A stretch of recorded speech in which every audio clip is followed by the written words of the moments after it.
Picture this. It's midnight. You're assembling a snack like a raccoon with health insurance. And from the shadows you feel it laser eyes.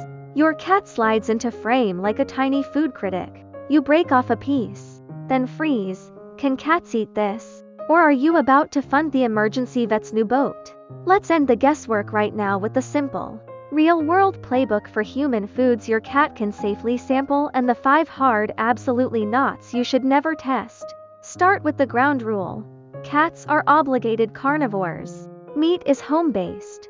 Anything from our kitchen is a bonus track, not the whole album. When you share, think tiny, plain, and unseasoned. No garlic, no onions, no heavy salt, no spices, no sauces. We're not plating a tasting menu for Michelin, we're avoiding 3A. Tummy drama. Plain cooked chicken is the gold standard. Skinned off 1 pea-sized cube and your cat will look at you like you wrote their favorite song. Turkey gets the same green light, as long as it never met the gravy. Lean beef works to a fingernail-sized bit of steak is a jackpot. Pork can be okay when it's lean and thoroughly cooked, but bacon is a nice try. No thanks. Eggs are a sleeper MVP if they're cooked scrambled or hard-boiled. No butter, oil, or salt, crumbling the tiniest pinches into their regular food if new textures get side-eye. Fish. Cooked salmon is fine in small amounts. Ditch the seasoned skin and double-check for pin bones. Canned tuna in water can cameo once in a while, but it's a guest star, not a series regular. If your cat wants a side dish, keep it simple and functional. A fingertip of 100% pumpkin puree, no pie spices, can help digestion and hairballs without turning your kitchen into a science experiment. A couple chopped, steamed green beans or a few soft peas add fiber and crunch without weirding out the stomach. Soft cooked carrot slivers can pass if your cat's into it. Spinach is okay only in tiny amounts for healthy cats. Skip it if there's any urinary history. Fruit is more about texture and hydration than taste. Cats literally don't sense sweet, which is kind of iconic. 1 or 2 smashed blueberries. Fine. A micro cube of seedless, rindless watermelon or a tiny bit of cantaloupe. Also fine. Peeled apple sliver with seeds and core removed. Okay.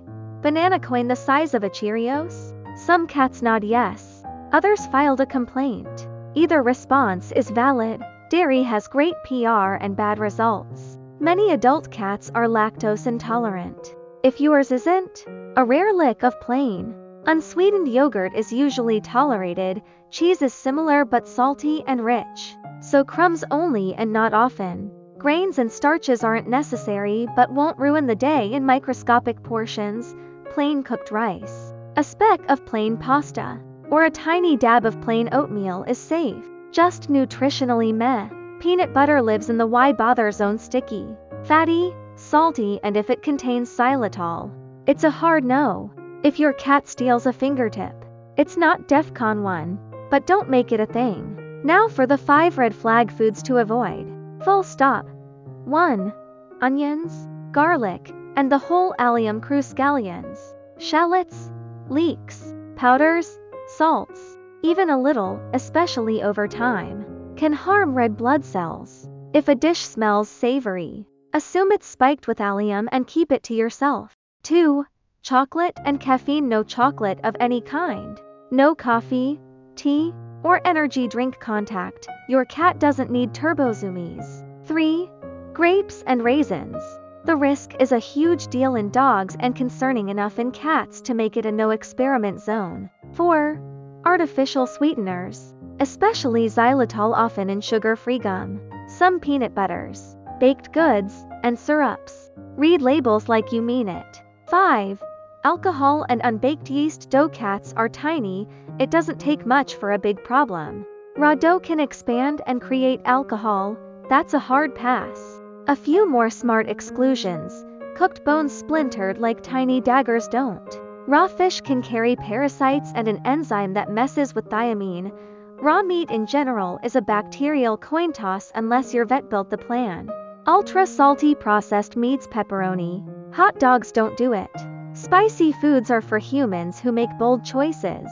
Most dairy beyond a lick, not worth the carpet risk. So what does a great What does sane sharing moments look like? Easy. Offer a protein star a pea-sized piece of plain chicken, turkey, lean beef, or cooked salmon. Added one supporting bit for novelty, a smushed pea, a tiny chopped green bean, or a blueberry you press flat. If your cat's gut could use a fiber assist, mix a fingertip of pumpkin into their regular wet food. That's the whole vibe: variety, texture, hydration, and zero drama. Portions matter more than people think. Treats including human foods should be roughly 10% of daily calories at most. For many cats, that's literally a few tiny bites. If your cat acts like you ruined their week when you stop after 2 crumbs, congratulations, you nailed the serving size. When you introduce something new, change one variable at a time. Offer a single new food.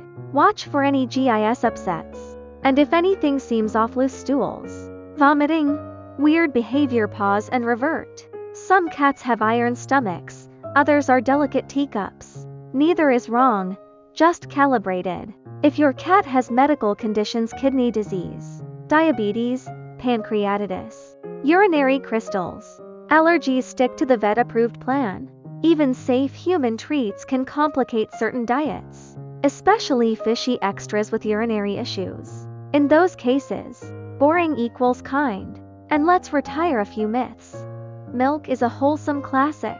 Cute on TV, less cute on your rug. Most adult cats don't process lactose well. Natural means safe. Garlic is natural, so are hurricanes. If my cat begs, it must be fine. Your cat will also try to eat packing tape. The Venn diagram of wants and should barely overlaps. A couple of kitchen habits will save you headaches. Wipe pans and counters after cooking with onions or garlic. Cats will lick a film you can't even see. Keep grapes and raisins out of SWAT range. Let dough rise inside a closed oven, not temptingly on the counter. Read labels before sharing anything that isn't a single, the obvious ingredient. If you can't pronounce it, your cat's pancreas can't either. If your cat gets into something questionable, act, don't spiral. Call your vet or an emergency clinic. Say exactly what and how much. And keep the packaging. Cats are small, minutes matter. Most chaos ends with a dramatic burp and a nap in your clean laundry. But it's smart to be ready for the not fun scenario. Here's the mental checklist for the next time those eyes find you at the fridge. Safe, tiny, plain, chicken, turkey, lean beef, cooked salmon, a crumble of eggs, a fingertip of pumpkin, a couple of soft peas or green bean bits, 1 blueberry or a microcube of seedless melon, a rare flake of tuna in water. Hard stops: onions or garlic or alliums, chocolate or caffeine, grapes or raisins, xylitol and other artificial sweeteners, alcohol or yeast dough. Strong cautions: cooked bones, raw fish or meat unless vet directed, salty processed meats, spicy anything, and most dairy. The payoff of knowing the list is pure peace of mind, no guessing. No, maybe it's fine. No late night regrets. Your cat gets a safe, tasty moment, you keep your kitchen draft free. And your midnight snack stays yours unless you open tuna. In which case you're negotiating with a tiny lawyer who never loses.